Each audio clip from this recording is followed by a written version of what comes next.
Well, getting into this video here, we're settling into winter here slowly, and part of the daily chore routine here is feeding cattle and taking care of all the other little critters around the farm, and that also includes firewood cutting season and running some chainsaws. So today here what we're going to be getting into is that first run of that Stihl 036 Pro that couple of videos back here that I was servicing and getting ready. This is going to be the first time here we're going to get it into some wood. I've gone ahead and started it once just to check it over, make sure for any air leaks and stuff. I know I didn't get it on camera for you folks, but can't always have the camera handy for everything or every aspect of life. But anyways, we're going to get into it here. Gotta cut up some dead trees around the back cattle pasture here where I'm feeding them, and get this cleaned up. I've got a lot of deadfall laying around here that needs to be picked up, and dead standing stuff that's going to fall down, and somehow the cattle always oh, well, thank you too much, you guys. Now you broke the post. Anyways, cattle are fighting there, and they just broke a fence post there. So another thing on the repair list to do. So, anyways, yeah, getting on with it. We're gonna get some dead trees cut up here, and we'll get that saw run in and see how it's going to be for the long term here. So, anyways, without further ado, here we go.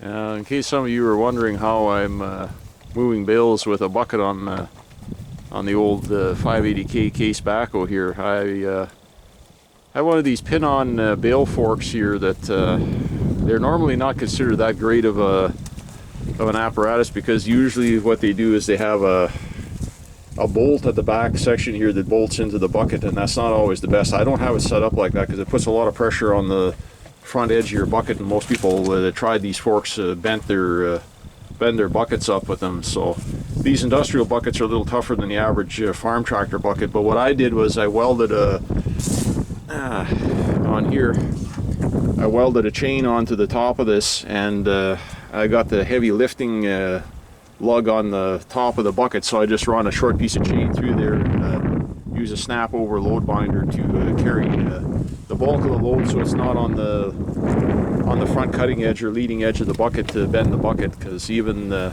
small bales is okay, you're not going to do any damage. But I figured I might have enough hay, but then again it might be a bit short, so just to be on the safe side I picked up some bales. But his bales are a lot smaller than mine, so my big bales are like 1,600 plus pounds, so that's quite a bit of weight for a tractor bucket. But anyways, enough of that. We're going to get on to what we're here for, and that's running this 036 Pro here, this low hour unicorn saw, so to speak, that I picked up here. So anyways, we'll get you folks set up here. Kind of a windy day, so I don't know how this is all gonna work, but we'll get you set up anyways, and we'll just let the camera roll. I gotta knock down some trees here and get them limbed out and bucked up, and be a good test run for this saw. So anyways, I'm gonna fire up this saw here right away and get it warmed up here. I haven't had it running for probably 2.5 weeks since the last video that I uploaded there. When I worked on the saw, that's that evening after that there, I ran it just for a few minutes just to make sure that everything would start up, and it fired off, ran good then. But we're gonna run it here and see what's gonna happen here, if we got any funky air leaks or anything, or whatever. See if it's as good a saw as claimed it was to be. So anyways, the tree species at hand here is just a decrepit white spruce here that's kind of sketchy or whatever. So lots of limbs, so it'll be lots of on and off throttle or whatever, and a little bit of light bucking. It's not a real big tree, maybe 8 to 10 inch or whatever at the butt. So okay, maybe a foot at the butt, but whatever, 8-inch average, I guess. Nothing this saw can't handle. Perfect tree for this. So anyways, just a test cut. We're gonna do this one, and if we have enough gas, we'll do maybe 1 or 2 other ones. So we'll see how this works out. I'll get you set up in a spot here, hopefully out of the wind, so you can maybe hear something. So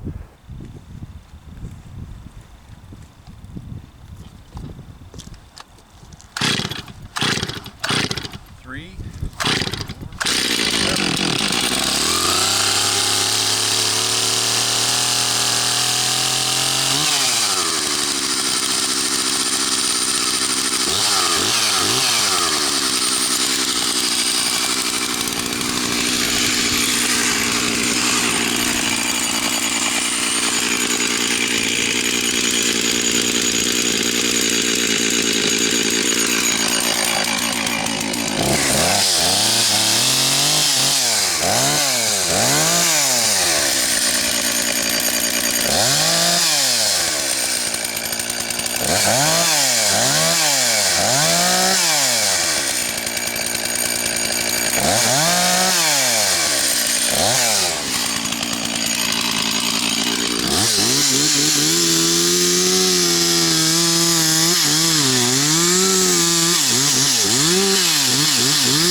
So far so good.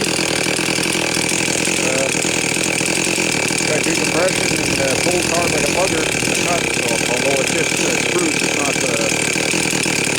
real hard wood by any means, but still seems to be a pretty stable runner so far, so we'll keep going and see where we get with it.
Well folks, I think that's a winter chicken dinner right there.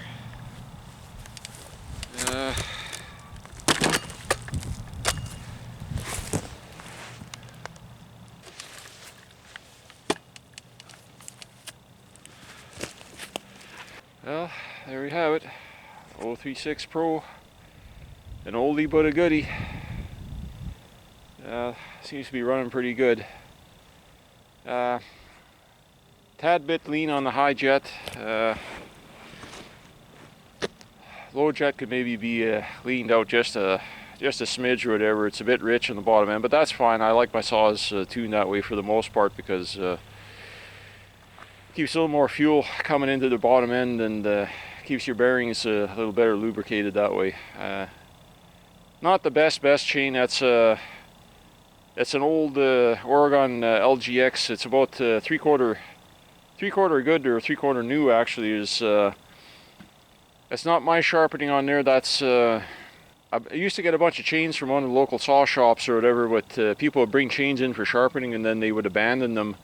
Wouldn't come pick them up after a few months. So the owner there at the shop used to sell me all his abandoned chains there, that anything that would fit anything that I could make use of. So this is a 58 gauge LGX and a 50 gauge Stihl bar. That's the bar's grooves are worn out of tolerance, so 50 gauge chain flops around there in it. So I stuck a 58 and it's just perfect. Cuts nice and straight and true. So but that's his grind on there, and his grinds were not the I don't know, they don't cut all that great, but they're kind of grabby or whatever. He's got a little bit too much gullet to ground down out of them type of thing, but the top plate angle isn't quite right on them, so they cut okay as you can see. But this spruce here, this has been dead for about 4 years, so it's dry and very hard.